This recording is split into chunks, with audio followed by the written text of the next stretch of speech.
Jacksonville Jaguars at home for a second week in a row. Their opponent this week, not seemingly as fearsome as the one they just faced, but beware, the Houston Texans come in with a rookie quarterback who figured some things out last week. Stroud from the pocket for the end zone. The catch made! It's Nico Collins for a Texans touchdown! How about 384 yards, 2 TDs, no INTs, a rating over 100? That's what CJ Stroud dropped on Indy last week. Houston lost, but they saw signs of hope in Stroud's game. Down the middle is Nico Collins. He's sure-handed, fighting for every yard to the 26-yard line. Texans pass attack will test Jacksonville's cornerbacks. Robert Woods, 6 catches over 70 yards in week 2. Floats one.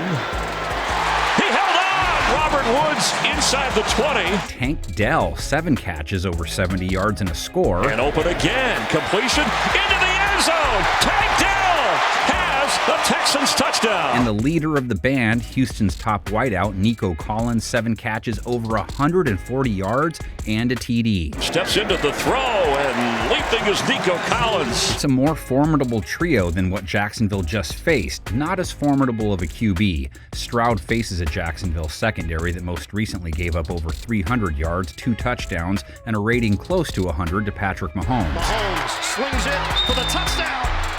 Caught by Moore.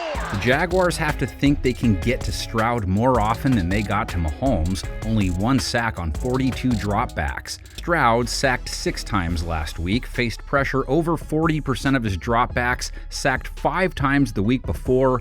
Only Towley knows grass better at this point. Stroud in the pocket, he's got to get rid of it, and instead he will be sacked. Texans' run game has turned into an X factor it wasn't supposed to be, but Dameon Pierce, only 31 yards, 2.1 per run in week 2, not good in week 1 either. Pierce, nothing going on there. 3 Colts got to him the minute he got to the line of scrimmage. Jaguars' defense wasn't especially strong against Kansas City, but they have even more to clean up on the offensive side. And that one just goes awry. Trevor Lawrence, only 216 yards, under 5.5 yards per attempt, a rating under 70. To the end zone!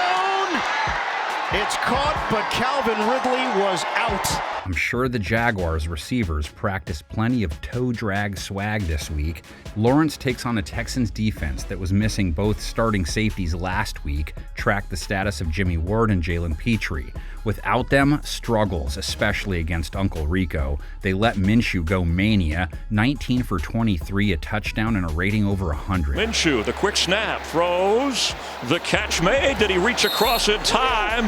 It is a touchdown. Will Anderson and their pass rush got shut out on 33 attempts. Maybe the Jags line is the one to get right against. Lawrence got sacked 4 times and hit 7. 4th and 5. Lawrence is sacked at the 49. He wasn't pressured much on his passes though, so that's usually a win for an O-line.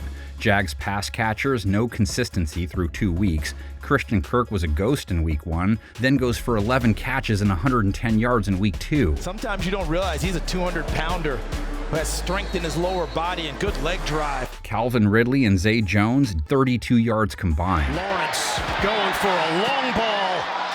Incomplete. Tight end Evan Ingram, he's been steady, 6 catches over 55 yards last week. Quick sidearm toss. Evan Ingram creating after the grab. Ingram secures the football. Jacksonville ground game, Travis Etienne was held in check last week, facing a Texans defense that allowed Zach Moss to go for 88 yards, 4.9 a carry and a touchdown.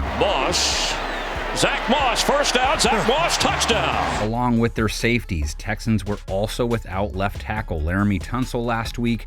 You guys know how the rest goes. Take the comment section over with your keys and predictions, me shutting up and letting our panel of 10 take over the screen.